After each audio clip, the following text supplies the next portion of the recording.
আসসালামু আলাইকুম রহমতুল্লাহ। বন্ধুরা দেখো আজকে বাইতুল মোকাররমের অবস্থা।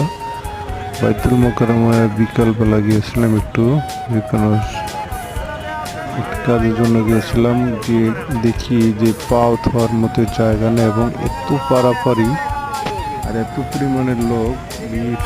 মনে হয় যে ঈদের মার্কেট, আমার মনে হয় ঈদের মার্কেটে এত পরিমাণের লোক হয় না। যে বাইতুল মোকাররমের যে মার্কেট আছে মার্কেটের অবস্থা, এটা অবিশ্বাস্য ব্যাপার যে এইরকম লোক কখনো আমি দেখি নাই। এই শুক্রবার বিকালে এত লোক হয় বাইতুল মোকাররম মার্কেটে। আর আজকে পাও ধোয়ার জায়গা নাই, ছোট বাচ্চা বড় সকল ধরনের মানুষ। আজকের এত ভিড় যে কল্পনাহীন। এখানে একটু পাও রাখার মতো জায়গা নাই বাইতুল মোকাররমের মার্কেটে।